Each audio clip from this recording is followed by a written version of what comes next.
Hi folks, the Filipina P here. And sometimes I like to do videos that apply to everyone, not just Filipinos.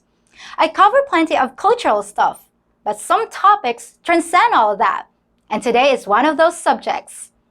If you've been in a long-term relationship, chances are good that you've been a victim of the dead bedroom, where nothing seems to be happening besides sleep.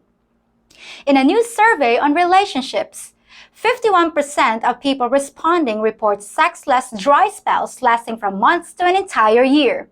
And 39% of people report dry spells between 1 and 5 years.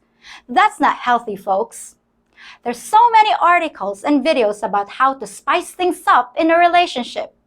But no one ever seems to have any good solutions. Is the dead bedroom inevitable? Is it just a byproduct of time, familiarity, and boredom? Or is there perhaps a different way to see things? Well, it's truth bombs away, folks, as we look into our hearts, our minds, and our bedrooms.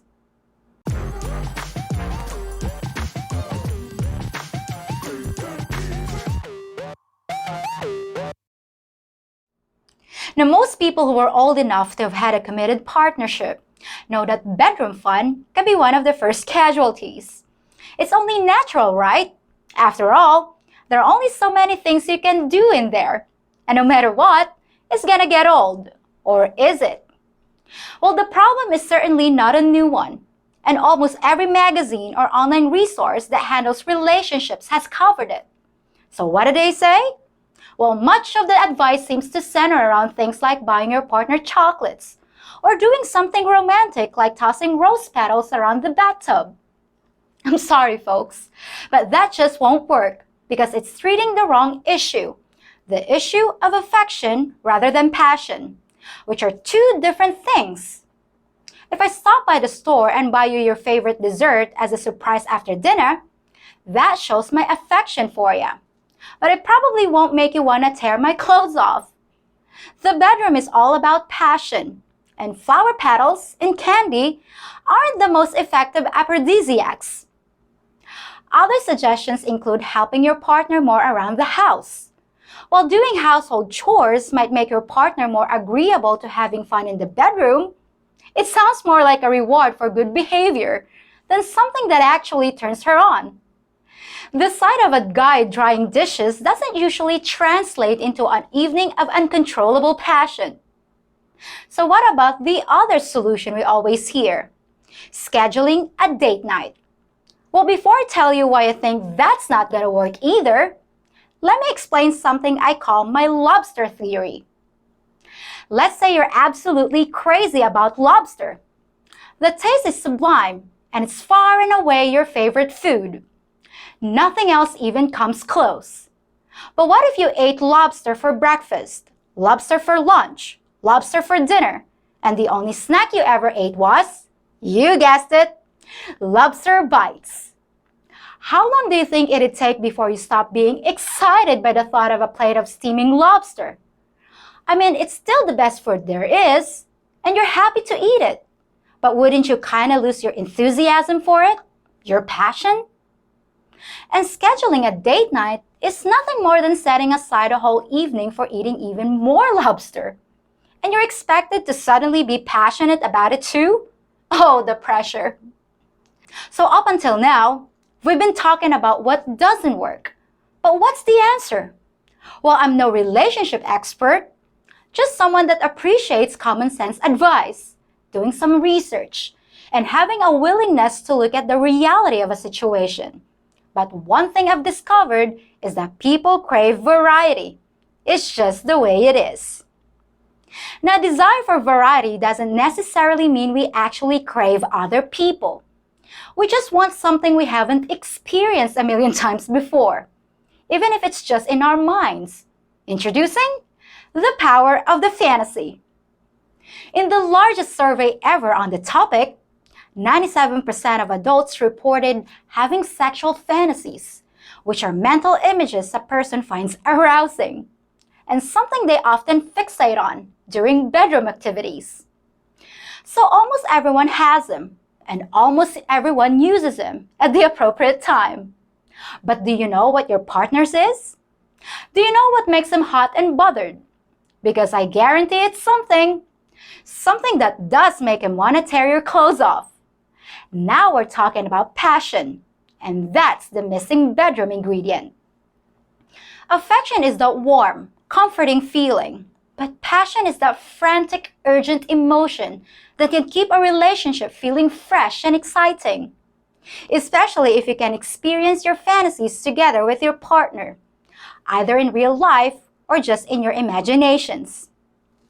You don't choose your fantasies, and they don't often change over time. So you're pretty much stuck with them.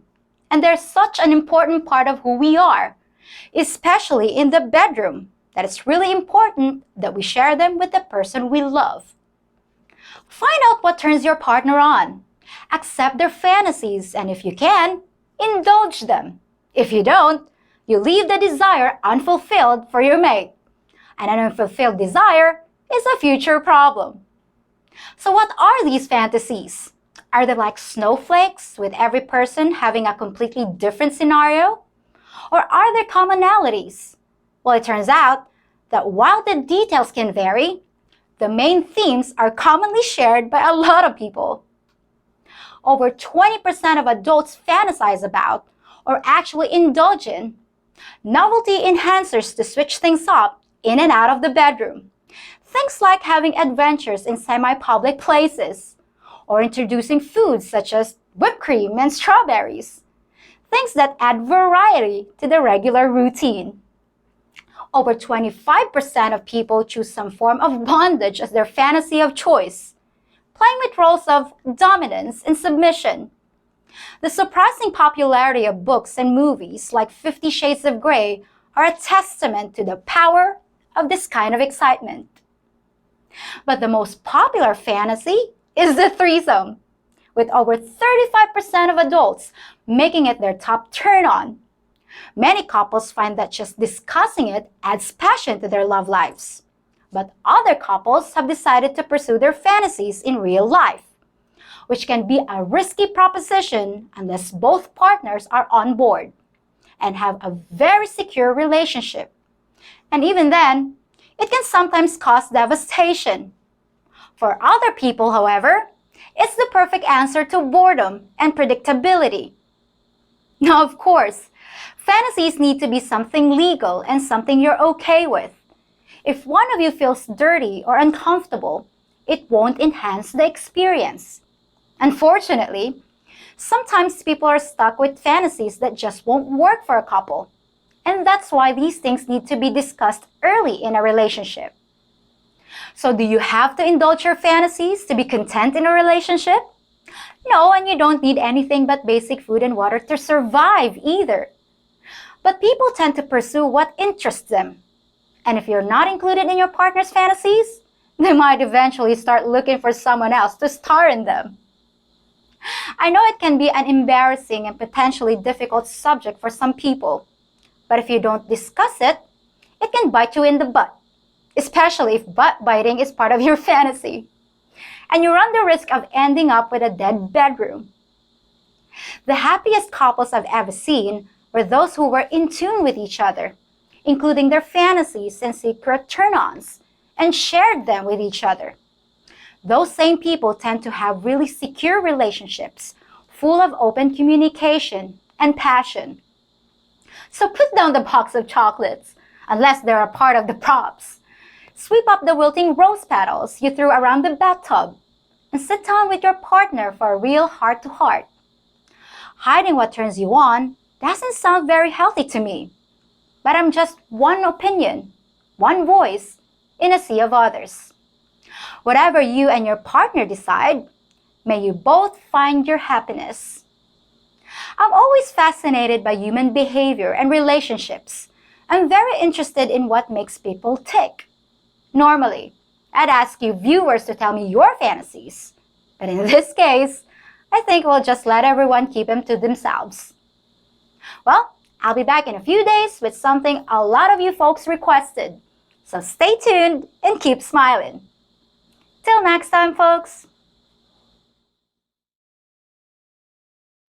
So, I've been thinking about what we discussed the other night, And if you really want to go for it, I suppose I'm willing to try a third person in the bedroom, I think. Oh, hon, that's fantastic. You won't regret this, I promise. I'm already getting excited just thinking about it. Great! And I think I already found someone. Peter Johnson, the guy from work. Peter Johnson? I was thinking more like Paulina Jackson from down the street. Nah, let's get Peter. He works in the mailroom, and I hear he always delivers. I'm getting excited just thinking about it too. Hon, this is supposed to be about passion between you and me. It's not about the third person. So why does it matter who it is? You're right. When you're right, you're right. It shouldn't make any difference to you who it is. So how do I ask Peter about it? Now that I think about it, maybe it would kind of turn him off if you were there too the first time. So maybe I should just meet him alone until we get used to doing this. Now wait just a darn second. This isn't what I was talking about at all. Oh, hon, remember what you said the other night? It's normal for us to feel a little jealous at first, but it's something we just have to overcome. Remind me never to open my mouth again. No problem. Now what if I ask that friend of Peter from accounting, Dick Hardman, to come along too so it doesn't feel too intimate with Peter? That might give the wrong impression. What do you think about that? At least for the first time. If you think about it, I'm kind of like a pirate, helping you navigate the tricky waters of Filipino culture and dating, and telling you how to find your first mate. Are you gonna listen to just anyone, or trust your Captain P to lead you to the booty? And you best be hitting that like button, subscribing to me channel, and hitting that notification bell, or I'll shiver your timbers and cut off your jib. And while we be sailing, why not feast your eyes on me other videos too? And yes, I'm a real pirate. I've got the sunken chest to prove it.